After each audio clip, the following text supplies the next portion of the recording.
ये वाली प्रॉब्लम लिखी थी।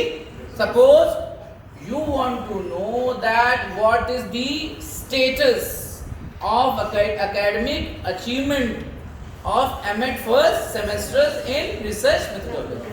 आप ये जानना चाहते हैं कि जो शोध प्रविधि का जो पेपर है या शोध प्रविधि का जो पाठ्यक्रम है, जो कोर्स है, उसमें जो एमएड फर्स्ट सेमेस्टर के बच्चे हैं उनकी कैसी परफॉर्मेंस है, ये तो जानना चाहते हैं। उनका अचीवमेंट कैसा है, क्या उन्हें समझ में आ रहा है या नहीं आ रहा है, उन्हें नॉलेज हो रहा है या नहीं हो रहा है, कैसा परफॉर्म कर रहे हैं, ये हमें जानना है। ठीक, तो पहला हम लोगों ने जब डिस्कस किया था तो एक तो कॉम्पोजिशन यहां से शुरू हुआ था, राइट?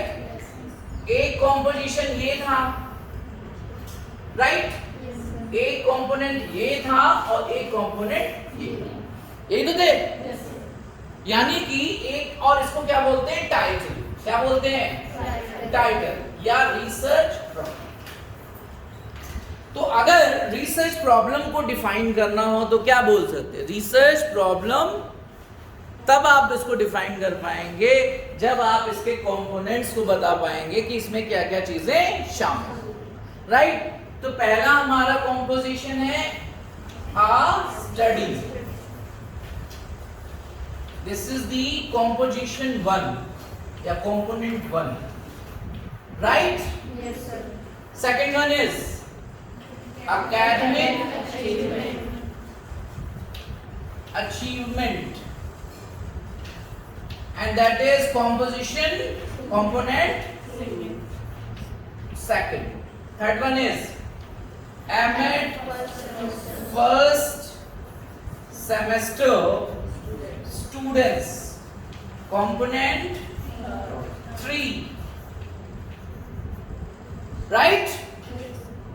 फिर रिसर्च मेथोडोलॉजी कॉम्पोजिशन या component 4, right? So there are 4 basic composition which is included in a title of a research. अगर आप किसी शोध समस्या को लिखते हैं, है ना, तो उसमें 4-5 चीजों की बहुत जरूरत पड़ती है, वही हमने आइडेंटिफाई करा। जैसे कि हमने अपने रिसर्च की मीनिंग में जाना द प्रोसेस ऑफ नोइंग, जिसका जर्नल एक रिफ्लेक्शन। तो हम यहां पर जानना चाहते हैं कि भाई जो शैक्षिक उपलब्धि है वो कितनी है बच्चों की, उनका स्तर क्या है, जो हमारे एमएड फर्स्ट सेमेस्टर के बच्चे। आप सोचो जो एमएड सेकेंड सेमेस्टर या थर्ड सेमेस्टर या फोर्थ सेमेस्टर में होगा, ये भी तो एक जिज्ञासा होगी ना भाई, फर्स्ट सेमेस्टर में क्या स्टेटस है, सेकेंड सेमेस्टर में क्या स्टेटस है। अगर हम लोग कंपेयर कर लें कि फर्स्ट और फोर्थ या फर्स्ट और थर्ड सेमेस्टर के जो बच्चे हैं ऑड सेमेस्टर्स में, कंपैरिजन भी कर सकते हैं भाई कि एकेडमिक अचीवमेंट में कितना अंतर है। ये भी अगर हम जान सकते हैं कि हमको ज्यादा आता है या थर्ड सेमेस्टर वालों को ज्यादा। This is also process of knowing. तो यहाँ पर हम लोग जानना चाहते हैं कि रिसर्च मेथोडोलॉजी में हमारे बच्चों का परफॉर्मेंस या अचीवमेंट किस तरह की है, उसका स्तर क्या है। ठीक है, तो बताओ पहला क्या दिखाता है? The term a study. Why a study? 2-4 क्यों नहीं? कई रिसर्च टाइटल जब आगे आप जब बढ़ेंगे, रिव्यू ऑफ रिलेटेड लिटरेचर आप पढ़ रहे होंगे, तो उसमें आपको सर ने बताया होगा कि भाई आप थीसिस को रिव्यू करते हो, पेपर्स को रिव्यू करते हो, बोलो, आर्टिकल्स को रिव्यू करते हो, ऑडियो वीडियो जो टेस्टिमनी होती है उनको रिव्यू करते हो, राइट? तो जब आप रिव्यू करते हो तो आपको बहुत सारे टाइटल्स मिलते होंगे, मिलते हैं या नहीं मिलते? तो टाइटल राइटिंग भी अपने आप में बहुत बढ़िया स्किल है कि how to write a appropriate title, how to write an appropriate title. जो हमारी, हम क्या जानना चाहते हैं, हम क्या पता करना चाहते हैं, वो इससे झलक जाए, title is the mirror of your thesis, title is the mirror of your research work. जैसे हम नाम से ही बता देते नहीं यार ये ऐसा ऐसा होगा, बोलो भाई, कई बार नाम से भी हमारा रिफ्लेक्शन होता है, काम से हमारा रिफ्लेक्शन होता है। तो आपका टाइटल भी वैसे ही बनाया जाना चाहिए कि आप उसमें क्या करने जा रहे हो इसी से ही पता चल जाए। अब इस टाइटल की क्या खासियत है, इसमें हमें सब मिल जा रहा है। क्या मिल जा रहा है कि हम किसकी स्टडी करने वाले हैं, है ना, हम क्या स्टडी करेंगे, मतलब क्या स्टेटस है उसका, ये किसका हम स्टडी करेंगे, तो सब चीजें इसमें क्लियर है, राइट। तो स्टडी एक व्यक्ति एक ही समय पर एक ही स्टडी तो करेगा, बोलो भाई। सो डेजर्टेशंस जो आप लघु शोध प्रबंध करेंगे मिड में, एंड थीसिस जब आप पीएचडी करेंगे, thesis and dissertation, the titles of thesis and dissertations always start with a, समझ में आ गई बात, a study. It will give a complete reflection of your research work in your title. ये आपके जो शीर्षक है शोध का, उससे सब चीजें झलक आएंगी। अब बड़ा सवाल है ये है, आप लोगों ने क्या होमवर्क करा, what represents the component number 1 and that is our study? Self-made design? No. Review? बैठ जाइए, हाँ बताओ क्या चीज, मीनिंग और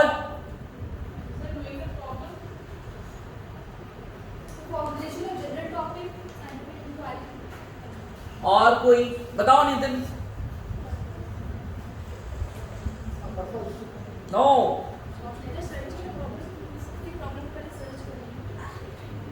और हाँ क्या बताया फिर क्वेश्चन तुमने, बताओ।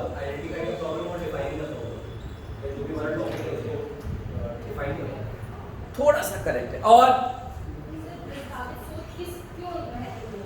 नो, आप सिंपल सा देखो, ये दिखाता है एक अध्ययन, क्या बोल रहा है ये,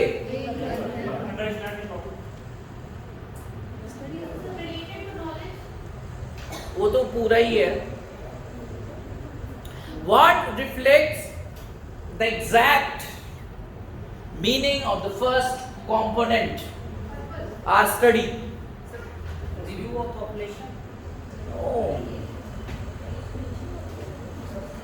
नहीं, हाँ तुम बताओ कोने में, हाँ हाँ इधर बताओ, हाँ कुछ कुछ करेक्ट है, ठीक। और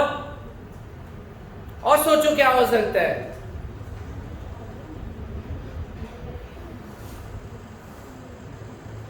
प्लानिंग, और बताओ,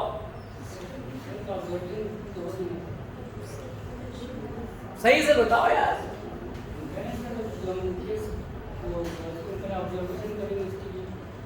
और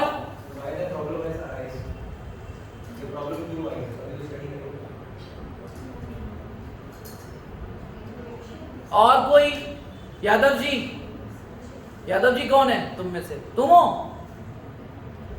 तुम कौन हो, उदयभान साहब हैं, आप बैठिए, आप कौन है, पूरा नाम बताओ। अरे बोल रहे यादव जी सुन नहीं रहे हो, हाँ बताओ।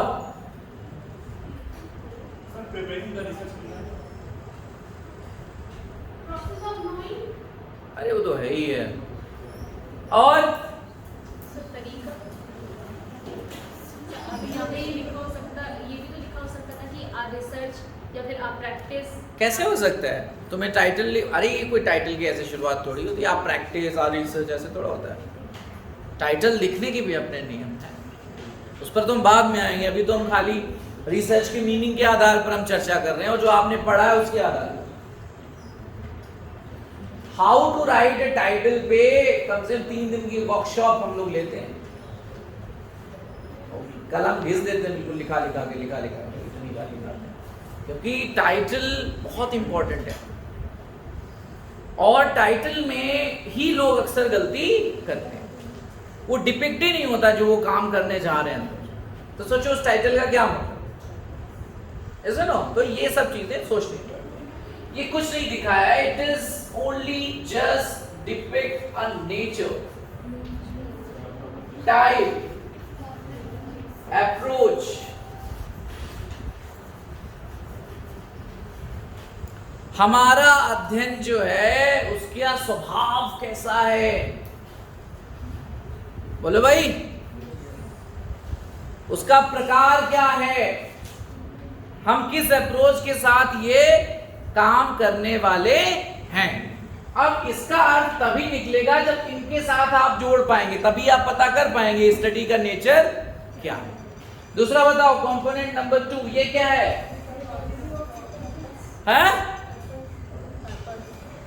एकेडमिक अचीवमेंट क्या है?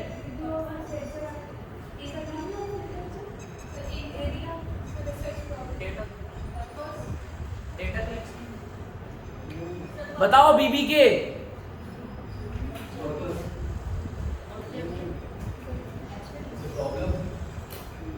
एकेडमिक अचीवमेंट हमेशा एक जैसा बना रहेगा क्या? तुम सबका एकेडमिक अचीवमेंट एक जैसा है? बदलता है ना।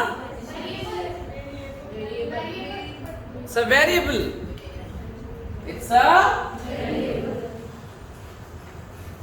भाई आप इसको स्टडी करना चाहते हैं ना, क्यों स्टडी करना चाहते हैं? अगर ये एक ही जैसा रहे तो क्यों स्टडी करोगे? समय के हिसाब से, व्यक्तियों के हिसाब से, परिस्थिति के हिसाब से बदलता रहेगा ना, तभी तो आप पता लगाना चाहते हो कि भाई एकेडमिक अचीवमेंट जो है उसका स्तर क्या है। चल दूसरा वेरिएबल हो गया, थर्ड बताओ।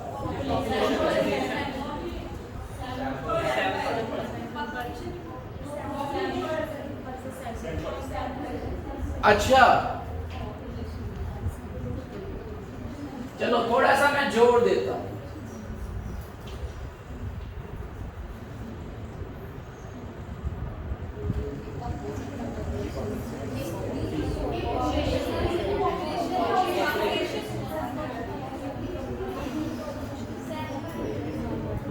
बताओ क्या है मेट फर्स्ट सेमेस्टर यहां पर?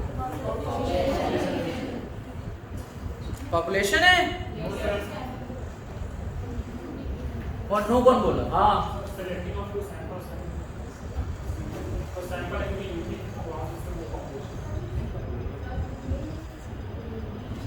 बताओ भाई। ब्रजभूषण सैंपल है।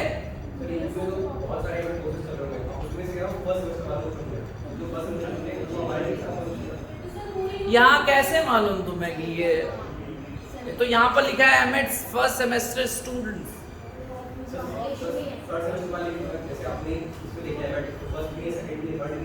अच्छा क्या डिफरेंस होता है पॉपुलेशन और सैंपल में?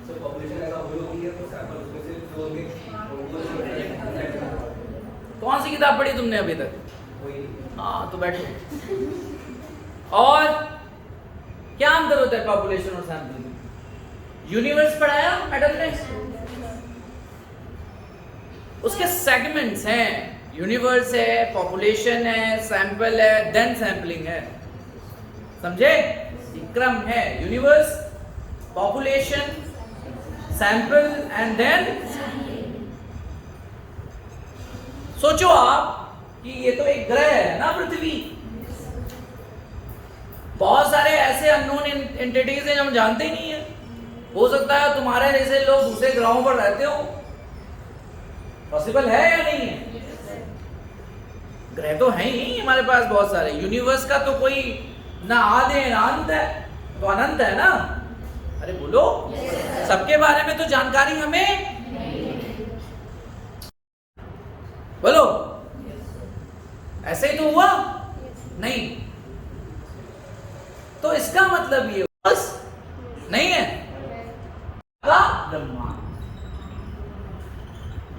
हुआ, यानी ब्रह्मांड में लिविंग और नॉन लिविंग थिंग्स होती हैं, ये बात तो है, लेकिन कुछ चीजें ऐसी होती हैं जो नोन है, जैसे पृथ्वी, मंगल, चंद्र, जितना भी हम लोग आगे पता लगाते चले जाएंगे, और कुछ अननोन होती है। तो ऐसी यूनिट जिसको हम अच्छी तरीके से जानते हैं उसको हम पॉपुलेशन कहते हैं। समझ गए? A well-defined portion of a population, universe, it is known as, समझ गए? अब इस एमएड फर्स्ट सेमेस्टर मैंने लिखा खाली, मैंने इसीलिए छोड़ दिया वहां। एमएड फर्स्ट सेमेस्टर में पूरी इंडिया में, पूरे भारत देश, पूरे पृथ्वी पर जितनी हमारी कंट्रीज है उसमें एमएड जहां जहां कोर्स चलता होगा वो सब विद्यार्थी सोचो, अगर मैं ऐसा लिखता तो वो तुम्हारी पॉपुलेशन होती। मैंने लिख दिया यूपी, अब मैंने डिलिमिट कर दिया टॉपिक में ही कि भाई हमारे यूपी में जितनी यूनिवर्सिटीज और कॉलेज में एमएड फर्स्ट सेमेस्टर के जो बच्चे पढ़ रहे होंगे वो हमारी जनसंख्या है। ठीक, अब सब तक पहुंच पॉसिबल नहीं है, अरे बोलो Yes, sir. तो उनमें से हम कुछ लोगों को चुन लेते हैं, लेकिन ये इंश्योर करते हैं कि जिन लोगों को हम चुन रहे हो वो उनका सबसे बढ़िया रिप्रेजेंटेटिव हो, ट्रू रिप्रेजेंटेटिव हो, यानी all the characteristics has to be inherited in the representative of the population is known as sample. समझ गए? यानी एक न्यायाधीश में समग्र जनसंख्या के समस्त गुण विद्यमान होने, ऐसे तो होता है। अब कुकर में तुम चावल पकाते हो तो क्या पूरा इसे मुट्ठी पर निकाल के देखते हो पका कि नहीं, कि एक आध चावल से पता लग जाता है? अरे बोलो।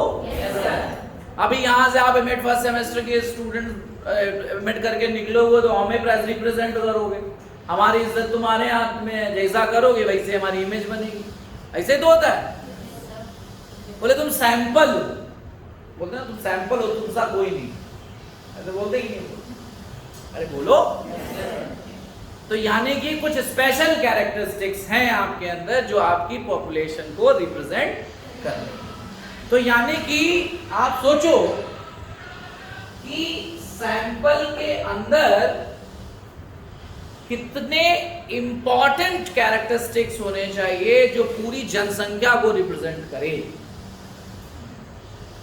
जटिल काम है कि नहीं है? मालूम चला 10,000 में से 100 लोगों को चुनना है, कठिन काम है। कैसे हम इंश्योर करेंगे कि वो 100 लोग 10,000 को रिप्रेजेंट कर रहे हैं? कठिन काम है या नहीं? तो उसके दो तरीके हैं, प्रायिक और अप्रायिक, जिसको आप बोलते हैं प्रोबेबिलिटी एंड नॉन प्रोबेबिलिटी। समझ गए? तो ये एक क्रम है, यूनिवर्स, पॉपुलेशन, सैंपल, सैम्पलिंग। समझ गए? ओके। तो ये जो हमारे टॉपिक में है ये पॉपुलेशन है। समझ गए? और हमारा जो रिसर्च मेथोडोलॉजी है ये हमारा एरिया है जिसमें हम एकेडमिक अचीवमेंट देखना चाहते हैं, हम अपने वेरिएबल की स्थिति देखना चाहते हैं, हम अचीवमेंट के बारे में जानना चाहते हैं। समझ गए? तो एक टॉपिक में या एक टाइटल जब आप रिसर्च टाइटल लिखते हैं तो उसमें population, nature of study, sample, sampling, even statistical technique भी रिफ्लेक्ट होनी चाहिए। अब आप एक काम कर रहे हैं, जैसे यहां पर आप कर रहे हैं स्टडी ऑफ एकेडमिक अचीवमेंट, ठीक लिखा आपने। एमएड फर्स्ट सेमेस्टर स्टूडेंट यानी प्रेजेंट की स्टडी है ना, कोई पीछे के बच्चों की तो है नहीं ना, आप आगे करने वाले हो या भविष्य के लिए कुछ प्रेडिक्शन तो कर नहीं रहे हो, आप प्रेजेंट स्टेटस जानना चाहते हो। What is the present status of academic achievement of MEd first semester students in research methodology, ये आप जानना चाहते हैं। समझ गए? तो आप क्या करोगे, आप उसको बोलते हैं डिस्क्रिप्टिव। बोलते हैं वर्णन करना, वर्णनात्मक अनुसंधान, राइट। तो इस तरह की स्टडी को हम क्या कहते हैं? डिस्क्रिप्टिव रिसर्च, वर्णनात्मक शोध, जिसमें हम वर्तमान स्थिति का अंदाजा लगाते हैं, उसके स्तर को जानने की कोशिश करते हैं। तो descriptive research deals with what is, inverted comma में व्हाट इज, क्या है, इसका शोध करता है। ठीक, तो यहां पर हम वर्तमान की बात कर रहे हैं तो हम डिस्क्रिप्टिव हुए ना। अरे बोलो, तो इस टॉपिक से ही पता चल जा रहा है। तो ऐसे ही टाइटल्स को फ्रेम करना जिसमें सारी चीजें बिल्कुल क्लियर हो, रिफ्लेक्शन उनका है कि हम इसमें क्या करने वाले। अब आगे देखो, एकेडमिक अचीवमेंट को आप स्टडी करना चाहते हो, कैसे आप जानोगे कि एकेडमिक अचीवमेंट कैसा है? तो आप रिसर्च मेथोडोलॉजी का कोई टूल बना लोगे, टेस्ट बना लोगे ना, और टूल लगा के आप देख लोगे, जो स्कोर्स आ जाएंगे आप बता दोगे कि कितने बच्चे 75% के ऊपर हैं, कि क्विक स्लैब बनाओगे। तो ये क्या है? कैलकुलेशन है। तो स्टैटिस्टिक्स आ गई कि नहीं आ गई? भाई आप एक औसत भी निकालोगे, इसको मीन कहते हैं। क्या है? स्टैटिस्टिक्स है। तो आप इस देखिए, इस टाइटल में ही आपका स्टडी का जो टाइप है वो nature, approach, sample, population, statistical method and tool, सब कुछ इसी टाइटल में सामने है बिल्कुल। समझ गए? तो एक टाइटल को हमें ऐसे ही फॉर्म करना चाहिए। ठीक, ये तो रही टाइटल की बात और उसके कॉम्पोजिशन की बात। तो मेजर चीजें, वेरिएबल होना चाहिए, स्टडी का नेचर पता चलना चाहिए, है ना, पॉपुलेशन और सैंपल के बारे में पता होना चाहिए, और टूल्स एंड स्टैटिस्टिकल मेथड्स भी उससे रिफ्लेक्ट होने, ऐसा एक टॉपिक आपको बनाना चाहिए। ऐसे नहीं कि भाई आप कुछ भी बनाओ, उसे कुछ पता ही नहीं चल रहा तुम करने क्या वाले हो। सेल्फ एक्सप्लेनेटरी हो, जो भी आप काम करना चाहते हैं, जो भी आप जानना चाहते हैं, या जिस भी क्षेत्र में आप शोध करना चाहते हैं, वो आपका टाइटल कैसा होना चाहिए? सेल्फ एक्सप्लेनेटरी होना चाहिए, बताना ही ना पड़े और आप बता दो कि भैया ये तुम इसमें करने वाले। समझ में आई बात? तो रिसर्च को इसीलिए द प्रोसेस ऑफ नोइंग कहते हैं। क्यों? क्योंकि इसमें सारी चीजें आपकी बहुत क्रिस्टल हैं, क्लियर हैं और क्रिस्टल हैं, बिल्कुल साफ इसमें पता चल रहा है कि आप किन किन माध्यमों से जानने की कोशिश करेंगे। पूरा प्रोसीजर भी इसमें दिख रहा है। बोलो भाई। तो ये तो हुई हमारी बात एक जर्नल मीनिंग, ये हमारा सामान्य शब्द है। कौन सा अर्थ? सामान्य अर्थ। अब जब हम इसके स्पेसिफिक उसमें चलेंगे तब हम और प्रयास करेंगे उसको समझने का। ठीक।